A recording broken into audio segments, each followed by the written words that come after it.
गांव की बहू।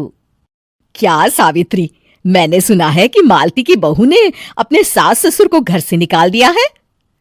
अब क्या कहूं, आजकल की बहुओं का कोई भरोसा नहीं है, कब क्या कर दें। मालती की बहू को देखकर कौन कह सकता था कि वो ऐसी निकलेगी। तू सही कहती है, आजकल की बहुओं को देख मुझे तो बड़ा डर लगता है। कहीं मेरी बहू भी ऐसी निकल गई तो। नहीं, मैं तो गांव की सीधी सादी लड़की से अपने बेटे की शादी करवाऊंगी। इस तरह एक दिन गायत्री अपने बेटे की शादी गांव में रहने वाली मीना नाम की लड़की से करवा देती है। ये लीजिए माँ जी, आपके लिए गर्मा गर्म नाश्ता और चाय। अरे वाह बहू, सच कह रही हूँ, जब से तू इस घर में आई है मुझे तो बड़ा आराम है। तेरे जैसी बहू तो किस्मत वालों को मिलती है। का माँ जी, अब इतनी भी तारीफ मत करिए ना। धीरे धीरे मीना गायत्री की चहेती बन जाती है और मीना भी गायत्री को कभी शिकायत का मौका नहीं देती थी। फिर एक दिन, ये ले बहू, आज मैं बाजार से तेरे लिए साड़ी लाई हूं। साड़ी देखते ही मीना का मुंह लटक जाता है। का माँ जी, ये भी कोई साड़ी है? ना, मुझे तो बिल्कुल पसंद नहीं आई।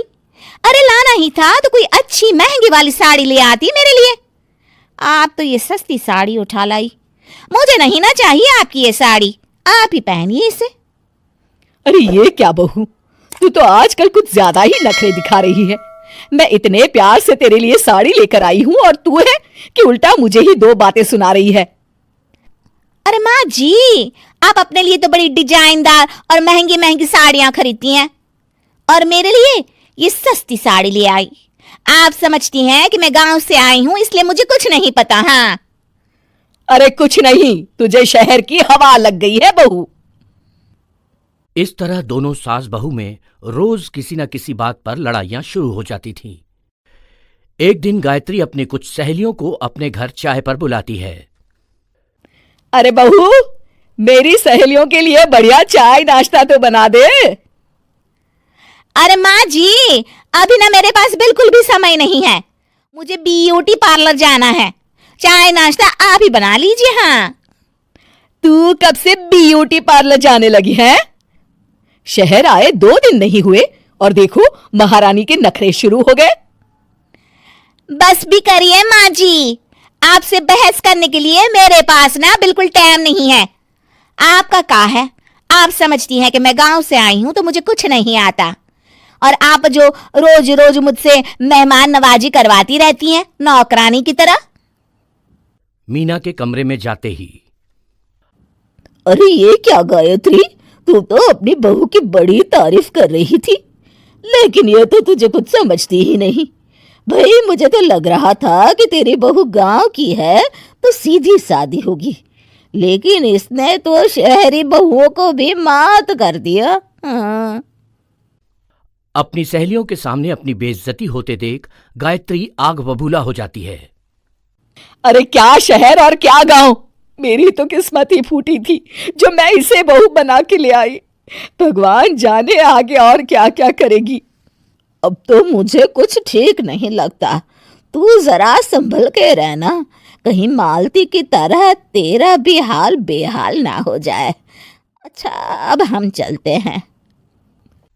अपनी सहेली की बातें सुनकर गायत्री थोड़ी घबरा जाती है। अरे ये सुशीला क्या बोलकर चली गई, कहीं इसकी बात सच ना निकल जाए। दूसरी तरफ मीना सारी बातें सुन लेती है। अगले दिन से गायत्री अपनी बहू से कोई काम करवाने से पहले 10 बार सोचती थी। ज्यादातर काम वो खुद ही कर लेती थी। अचानक अपनी सास में आए इस बदलाव को देख मीना, लाइए ना माँ जी, मैं कर देती हूँ ना काम। एक बात पूछूं माँ जी, आजकल ना आप बड़ी चुप चुप सी रहती हैं और अब मुझसे झगड़ना तो दूर, मुझसे खुल के बात तक नहीं करती आप। कुछ नहीं बहू, ऐसे ही। मीना अपनी सास की मंशा भांप जाती है और मुस्कुराते हुए कहती है, अरे माँ जी, चिंता मत करिए, मैं आपको घर से नहीं ना निकालने वाली। ये डर आप अपने मन से निकाल दीजिए। अरे छोटे मोटे झगड़े तो हर घर में होते रहते हैं। चाहे कुछ भी हो जाए, आप मेरी सासू माँ हो।